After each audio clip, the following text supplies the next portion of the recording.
Alright, so g'day. I'm Dr. Paul Mason, and by way of disclosures, I'm the Chief Medical Officer for Defeat Diabetes. And today, I'm hoping to make you a better surgeon by giving you better patients. Patients whose wounds heal quicker and who are more resistant to infection. Basically, patients who have better surgical outcomes. To do so, I'm going to cut through some outdated and unscientific nutritional dogma. Obesity worsens surgical outcomes. It increases OR time, infections, DVTs, and readmissions. This is typified by this 2017 study, which found a 75% increased risk of infection in obese patients. These complications strain resources and slow patient recovery. This paper, for example, reported that obesity could increase the risk of surgical site infection following hysterectomy, CABG, or knee replacement by more than 3 times, and by more than 4 times for total hip replacement. The fact is, obesity is a modifiable risk factor that can often be addressed pre-surgery. The problem is, as you all know, this is easier said than done.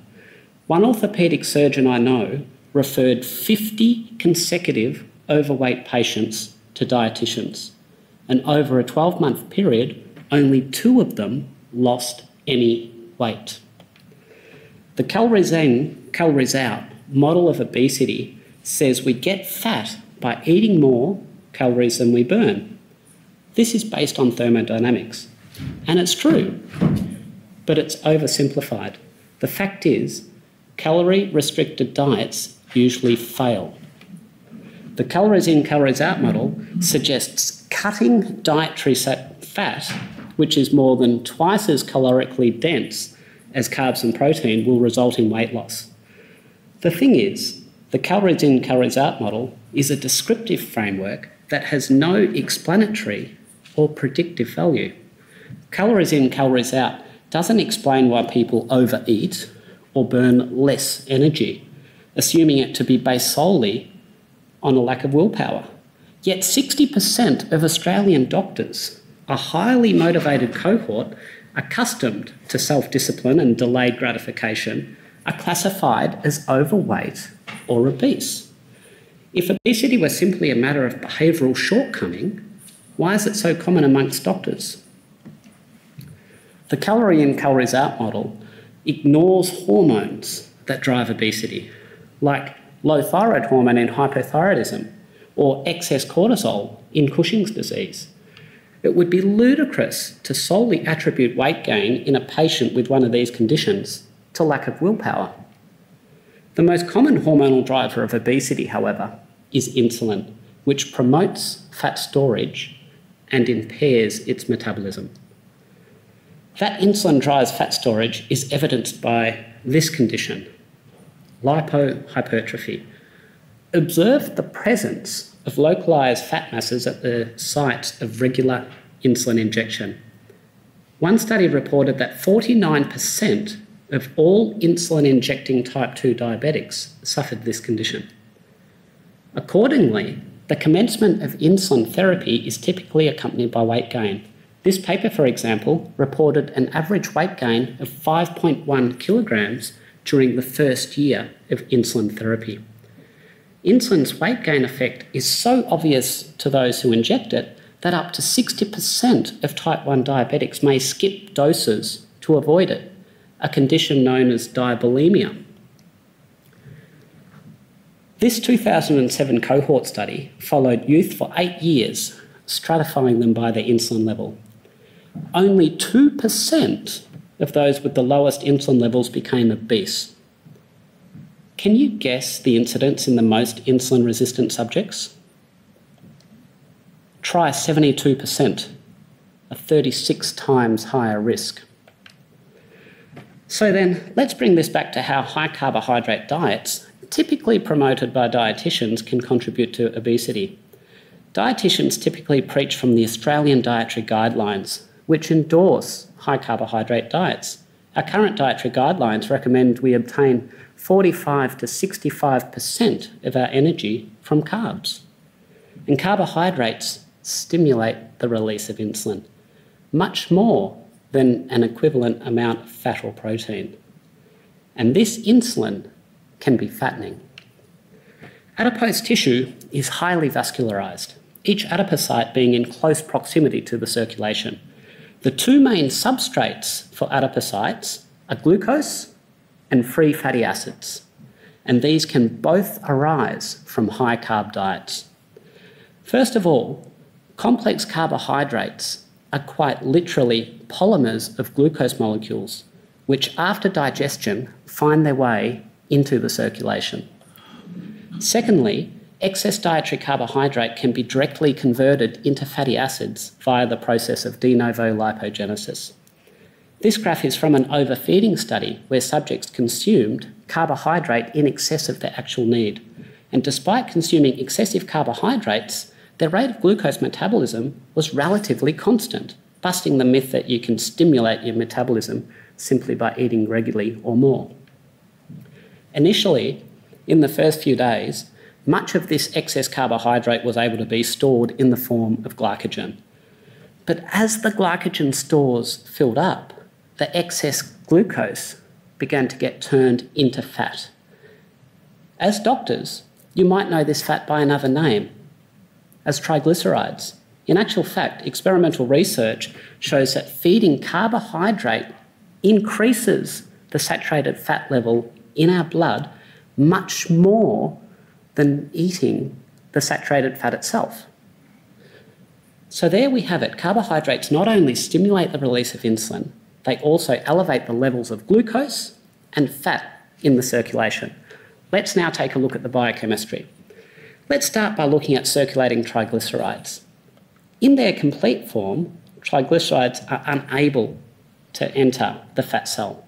Rather, they need to be cleaved by the enzyme lipoprotein lipase into glycerol and 3 fatty acids, an enzyme which just so happens to be stimulated by insulin. The fatty acids are then able to diffuse into the fat cells. Insulin also activates GLUT4 transporters, which allows glucose to enter fat cells, whereupon it may be converted into glycerol. Glycerol and free fatty acids can then combine into the storage form of fat, triglyceride.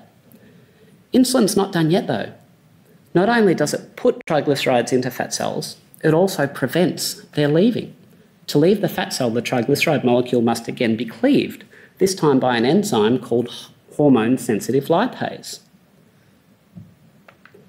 This time, insulin has a blocking action, preventing the triglycerides from leaving to be metabolised. Perhaps now you can understand the obesogenic potential of insulin. It facilitates the storage of fatty acids and then prevents their metabolism.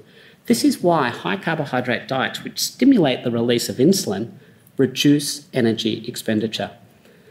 The thing is, as convincing as this biochemistry evidence is, we still need experimental evidence. Professor Kara Ebling and Dr. David Ludwig were principal investigators on this study, which compared low-fat and low-carbohydrate diets in terms of their energy expenditure. After losing weight on an energy-restricted diet, estimated at 60% of their actual needs, subjects were randomly allocated to diets differing in fat and carbohydrate content, the protein content being held constant. But there was a wrinkle. Researchers wanted to keep the weights of the subjects over the course of the study stable so as not to confound the findings, except the subjects on the low-carb diets stubbornly continued to lose weight. The researchers had to increase their caloric intake significantly more than the high-carb group, otherwise their weight wouldn't be stable. At the end of the day, this 5-month rigorously controlled, randomised controlled trial found that the daily energy expenditure in the subjects on a low-carb diet was 300 kilocalories a day greater than those on a high-carb, low-fat diet. They essentially got a free lunch equivalent to an hour's bike ride daily. This study provides clarity where the calories in, calories out model of obesity does not. the composition of our diet can influence our energy balance. Now, over the 20-year period between 2003 and 2023, the Public Health Collaboration from the UK identified 71 randomised controlled trials comparing low-carb and low-fat diets in terms of weight loss. Out of those 71, 39 found a statistically significant difference between the two groups. In other words, the findings weren't likely to be due to random chance. And here, I present the results of these 39 randomised controlled trials. What we'll note is that in every single randomised controlled trial, with significant results, the low-carb arm did better. Could there be a clearer repudiation of the low-fat for weight loss dogma? What perhaps is even more amazing is that to many of you here in the audience today, this will be news, and it shouldn't be. The science is crystal clear. If you're interested, here are the individual references for each paper shown on the graph. Or perhaps you might be interested in reading one of the more than a dozen meta-analyses on the topic. The point is, the science is in. And as doctors, we should be more concerned with science than guidelines written by organisations with commercial partnerships with the likes of Kellogg's and Nestlé. And by that, I am of course referring to the Australian Dietary Guidelines, the current edition of which was developed by the Dietitians Australia.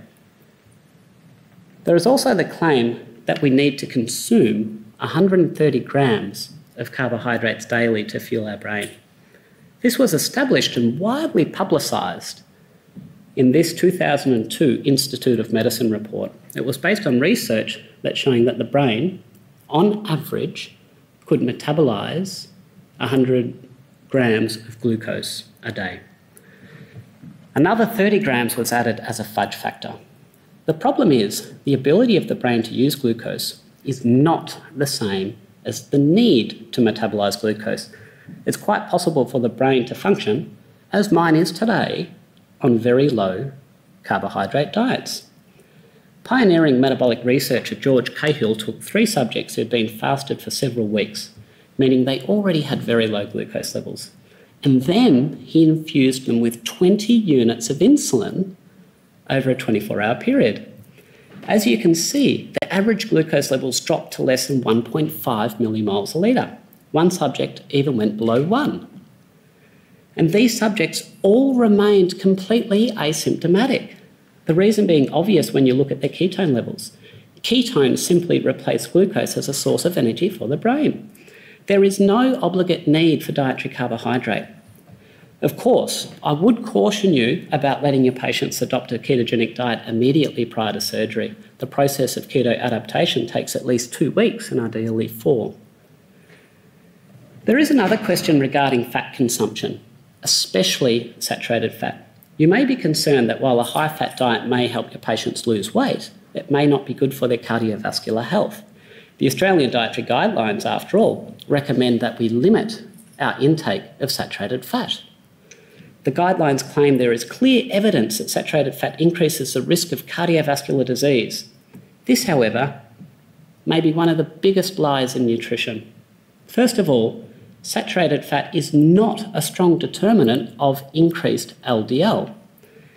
This study looked at the impact of these 3 fats, with olive oil, 19% saturated fat, butter, 66% saturated fat, and coconut oil, chock full at 94% saturated fat.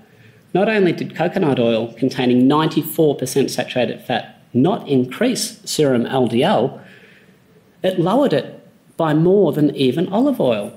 The fact is, there are no proven mechanisms by which saturated fat can increase LDL. It's never been shown, yet somehow it has ended up as an indisputable accepted fact. And as for the claim that replacing saturated fat with polyunsaturated fats like seed oils reduces cardiovascular disease, this has been disproven every time it has ever been studied in a randomised controlled trial. The first study to examine this question was from 1965. Heart attack survivors were randomly allocated to receive either a supplement of corn oil or their regular diet. After 2 years, 48% of those in the corn oil group had had a heart attack, compared to only 25% on their regular, higher saturated fat diet. The next study was much closer to home, the Sydney Diet Heart Study. This was a randomised controlled trial examining the effect of replacing saturated fat with polyunsaturated in men who had had heart attacks. And it found that those Australian males who increased their intake of polyunsaturated fats were 62% more likely to die.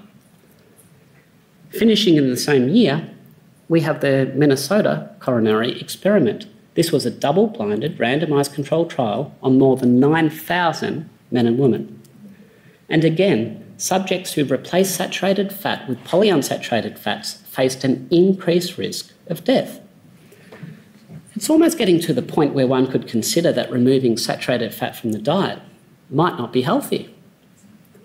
And indeed, this is what was shown again by the Women's Health Initiative, published first in 2006. It was a massive study of over 48,000 females, with a mean follow-up of 8.1 years.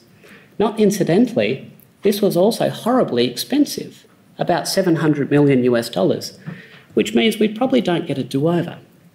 And this modern-day randomised controlled trial found a 26% increased risk of cardiac complications in those females randomised to a reduced saturated fat diet.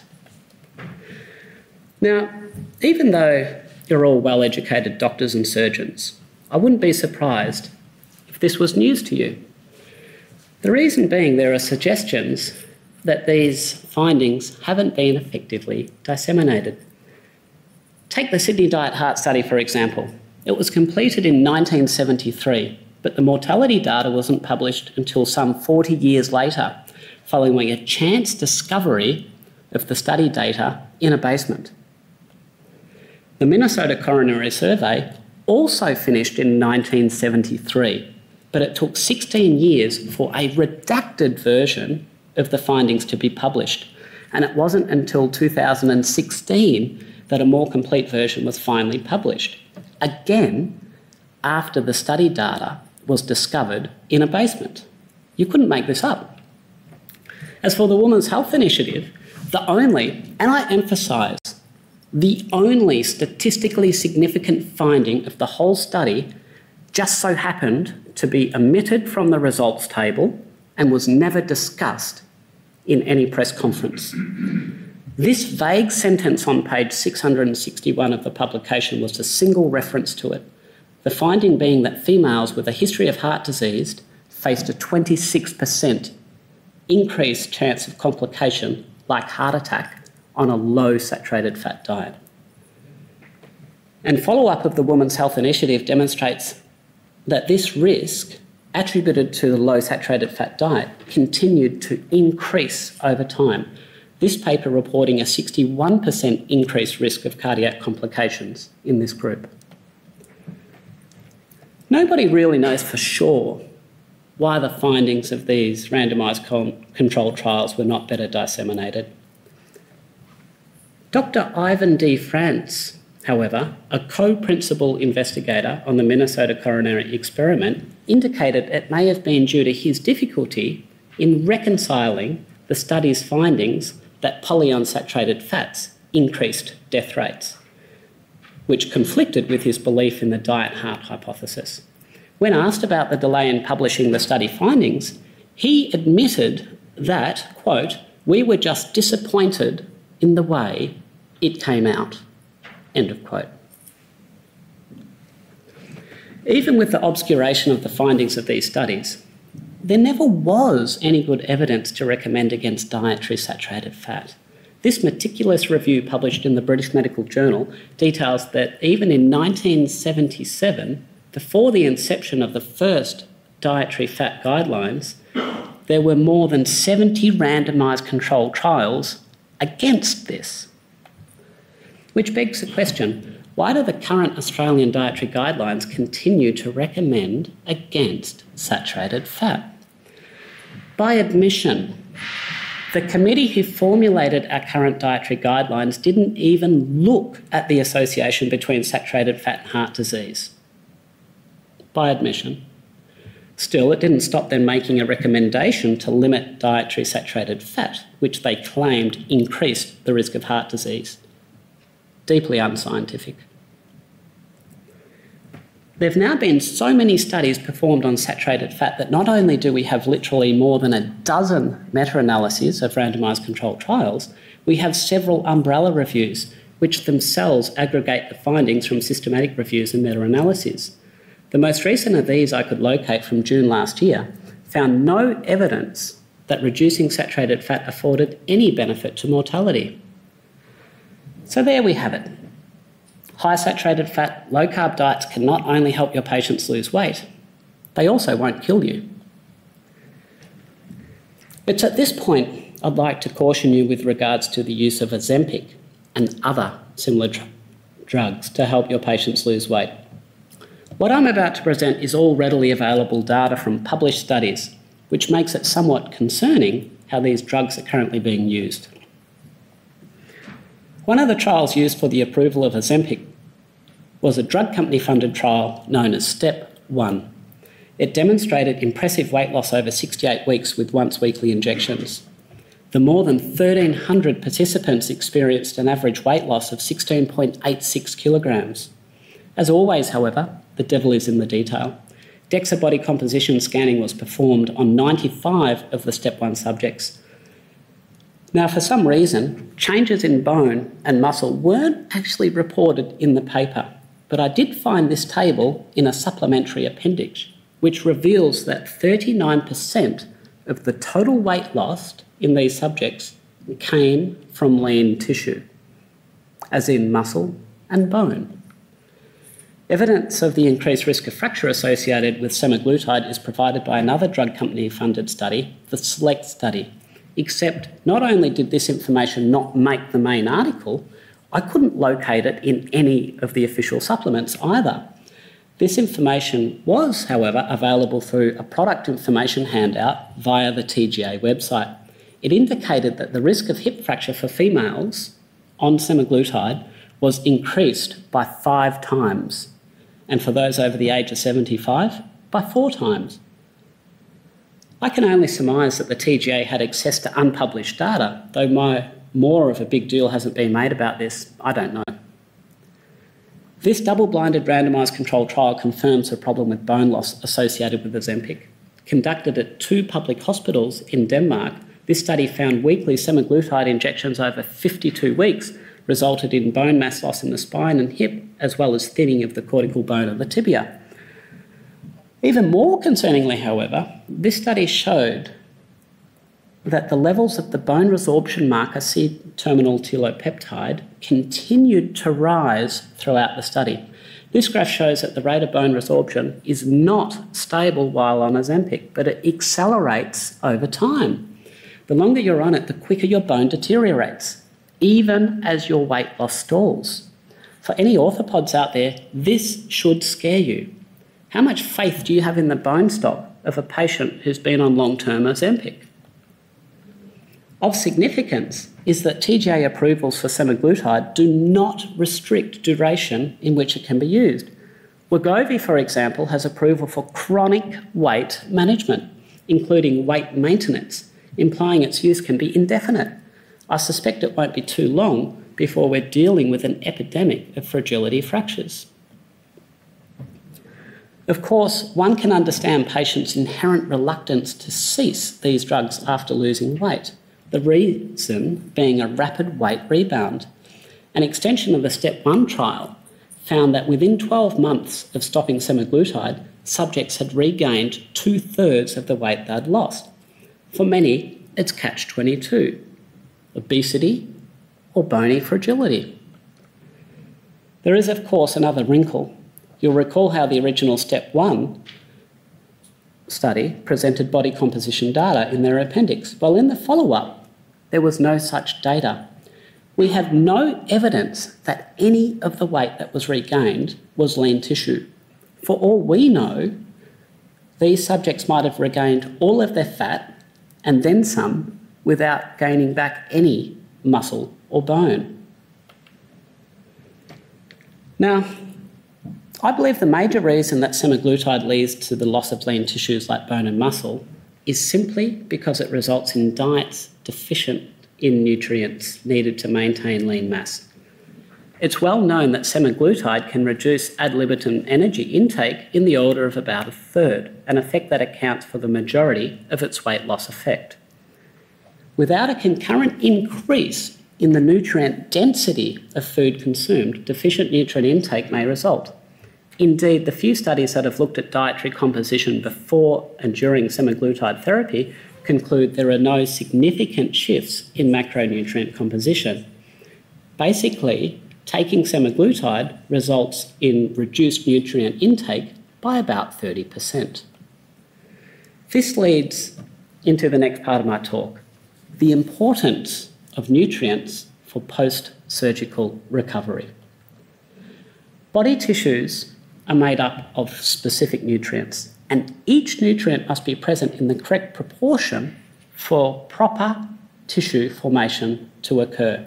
If any nutrient is deficient or imbalanced, the development of that tissue will be impaired. Not only can this hinder healing, surplus nutrients not used for tissue repair may be converted into energy and stored as fat.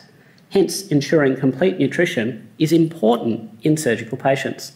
This was all shown elegantly in this 1975 paper, which would never pass muster with an ethics committee today. 11 underweight subjects were fed a complete formula exclusively through a vein. Being underweight and being provided with excess nutrition, these subjects were predicted to gain weight. The researchers also meticulously collected the urine and faeces of the subjects to measure the excretion of nitrogen, phosphate, potassium, sodium, chloride, and calcium.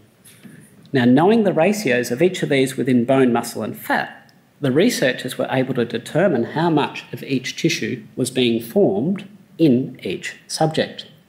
Now comes the twist.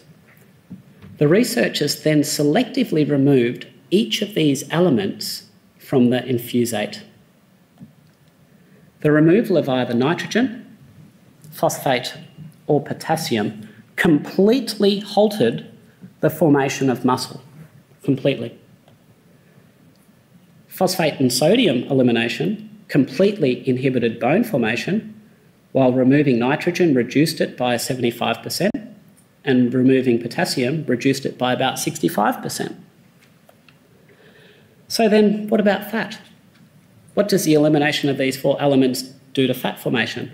Well, in the words of the researchers, an abundant supply of glucose seems the only requirement for the enlargement of adipose tissues, something we established earlier. So when bone and muscle are unable to be formed, the inputs which would otherwise go to lean tissues instead are directed into fat stores. Without nitrogen, phosphate, or sodium, 100% of weight gained by these underweight subjects was fat. And when potassium was eliminated, more than 80% of weight gained was fat. Let's take a closer look at bone to see how these results make sense. First of all, bone is not just made up of calcium. It has a protein scaffolding comprising about 30 to 40% of the dry weight of bone. Hydroxyapatite, predominantly calcium phosphate mineral with some other trace minerals, then packs between the protein fibres. In effect, bone is mineralised protein. The limitation of supplementing solely with calcium and hoping to build bone should now be obvious. This is elegantly shown by this randomised double-blind placebo-controlled trial. Men and women over the age of 65 were randomised to receive either vitamin D and calcium or a placebo, and their bone mineral density was monitored. Overall, supplementing with vitamin D and calcium resulted in a reduced loss of bone, which is logical. More calcium coming in means less need to mobilise calcium stored in bone. But then the investigators did something clever. They stratified the results based on protein intake. The differences in protein intake between groups being mainly due to differences in animal protein intake, as was described in the article. The striking finding for me was that the tertile consuming the most protein and receiving vitamin D and calcium actually increased their bone mineral density in an elderly population. Provide the substrates needed for bone, and even postmenopausal females can reverse osteoporosis. And there are clinical randomised controlled trials supporting these findings. This double-blind randomised controlled trial, published in 2015, investigated the effect of phosphorus supplementation on weight and waist circumference. Participants were randomly assigned to receive either 375 milligrams of phosphorus supplements or a placebo for 12 weeks. And over that period, the group receiving the phosphate lost weight while also having significant improvements in their waist measurements. They also reduced their glucose and insulin levels. Clearly, nutrients are important. Besides energy, they're the main reason we consume food. And if you're a surgeon concerned about tissue healing, you should be motivated to ensure that your patients have an optimal intake of nutrients. There is, however, an increasing push to promote plant foods. Ostensibly, the most common reason I see given for this is to avoid the saturated fats that are contained in animal foods, which we now know is a furphy. This push to promote plant foods, however, has consequences as far as nutrients are concerned.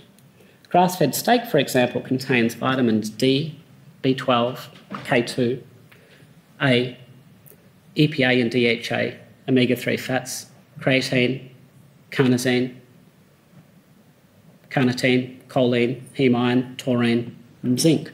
All, I repeat, all of which are either absent or relatively deficient in plant-based diets. You may be aware that prior to the discovery of injected beef liver extracts in 1925, that pernicious anemia resulting in B12 deficiency was universally fatal. And plant foods, indeed vegan diets, contain exactly 0 B12. Is it not odd that a diet which is supposedly optimal for your health is unable to even sustain your life over the longer term? There is also the question of nutrient availability. We've seen, for example, the usefulness of phosphate. Now, plants often contain certain factors known as anti-nutrients, which sounds a bit woo, but it actually is solid science. Phytic acid is an anti-nutrient that combines to phosphorus, forming an insoluble complex called phytate. And humans lack insufficient levels of phytase, the enzyme needed to break it down. This study found that sesame seeds contained the highest concentration of phosphate out of all the foods they tested, yet only 6% of it was bioavailable. Iron is arguably even more of an issue than phosphate, being the world's most common nutrient deficiency, affecting about 2 billion people. And while you can get iron from plant foods, it's in the less bioavailable non-heme form. The absorption of iron from spinach, for example, is somewhere in the vicinity of 2 to 12%. The story is even worse for legumes, which ironically are often recommended as a source of iron to vegans. This paper found that the bioavailability of iron from 5 commonly consumed legumes was only 1 to 2%. The fact is, anti-nutrients within plant foods affect the absorption of nutrients. And it's not just nutrients within the same food, but it can also affect foods consumed in the same meal, something which this study set out to explore. Subjects were provided with a meal of oysters, and the change in their plasma zinc levels were measured, which indicates their level of zinc absorption. When the same meal of oysters was given along with black beans, the absorption of zinc was seriously impaired. And it reduced to all but 0 when the same meal of oysters was combined with corn tortillas. The fact is, plants are not as nutritious as animal foods. And if you want your surgical patients to heal optimally, they need optimal nutrition. So then, what does the ideal diet look like for your patient's surgical recovery? Nothing at all like this, I can assure you. Rather, it should be low in carbohydrate with an emphasis on protein and fat. The fat would be mainly from animal sources and not from polyunsaturated seed oils like margarine. The protein too would be dominantly from animal origin, or perhaps a soy protein to ensure adequacy of amino acids. Additionally, it would contain electrolytes, including sodium, phosphate and potassium, which are essential for healing tissues. And by being rich in animal foods, it would be dense with numerous other bioavailable nutrients. In short, it would look like a low-carb paleo diet. Of course, supplements too may also be helpful. One in particular should be of interest to you surgeons, and that is the amino acid glutamine. Glutamine is surprisingly abundant in the body. First of all, it's structurally important, representing about 60% of the protein in muscle. It's also important as an energy source for various physiological functions, including immunity. When the body needs rapid clonal multiplication of immune cells, for example, to fight an infection, glutamine is the dominant source of energy. Accordingly, deficient glutamine can impair the immune response, increasing susceptibility to surgical infection. And the problem is, surgery results in a lowering of glutamine levels. This meta-analysis from 2010 showed that parenteral feeding of surgical patients with glutamine reduced post-operative complications, such as infections, and reduced hospital stay by a mean of 3.5 days.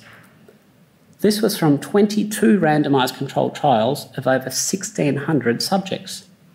And it doesn't just have to be given parenterally.